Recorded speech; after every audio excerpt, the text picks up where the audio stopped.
This is a Briggs and Stratton Series 3000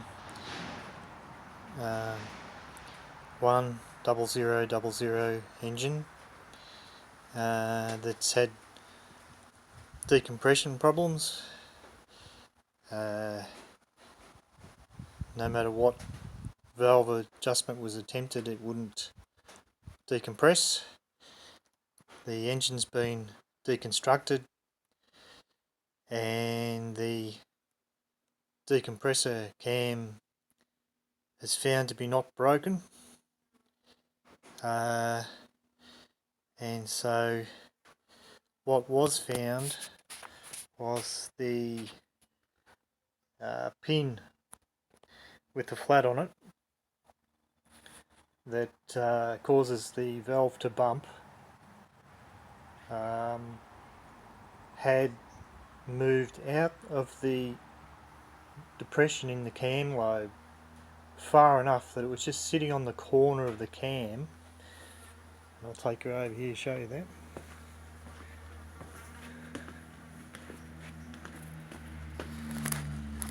So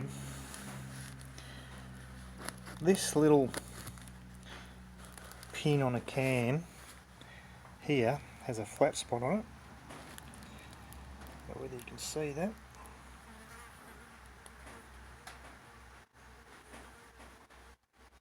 And when the engine starts, the cam is flung out, and the flat spot means that pin doesn't protrude anymore and the cam operates normally.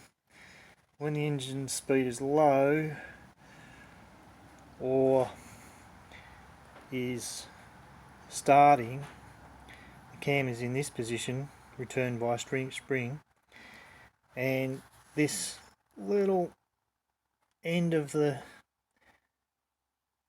little pin makes the pushrod jump and stops the full compression cycle of the engine, lowers the compression and allows a weaker starter motor to be used to be able to start the engine. As soon as it fires and the speed increases, the cam gets flung out to the flat spot and it no longer decompresses. And some of these people find them in pieces in the bottom of their crankcases, and for some reason a lot of the time it doesn't cause any engine damage or much engine damage. This one's complete, but what had happened is this pin here had I'll just try the zoom out a bit. That's better. This pin here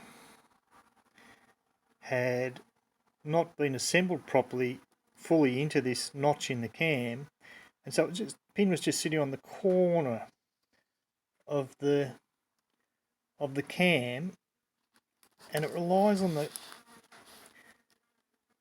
cam notch to support this end of the pin so that it's strong enough to bump that cam upwards, the valve upwards. And so because it was sitting on the edge, it had worn, and it was only protruding about 10/1000ths of an inch, and so that wasn't enough to really decompress the engine properly. So what I've done is I've put this in the vise, and you can see on this end that's the other end of the pin there that you can see just there, and put this in the vise and support it down here, under here, support it well, and just give that pin very gently a couple of little knocks, and that pin will then seat properly into this notch in the cam, and then you'll find that the pin will protrude up to the proper height, and that'll decompress the engine properly. What there is that you probably won't be able to see is that on this end of the, I'll use my file, actually I'll use my pencil, on this end of the pin, there's a hardened steel washer that is a one-way retention of that pin. So once the pin hammers in, the hardened steel claws of the washer stop it from falling apart and coming out again. And in this case, the manufacturer may not have pushed the pin properly through into the cam, and so I put it in the vise and I completed the action, drove it all the way in home gently, and then it's seated properly on the cam. Now obviously I haven't tested this yet, but I expect that that'll now work. It's sitting up about 25 to 30 thousandths of an inch measured with a feeler gauge, and before it was about 10. So I'm hoping that it's seated enough on the cam that I'll get some wear life out of it, and that it'll bump the decompressor up enough to decompress the engine, and the engine will start again.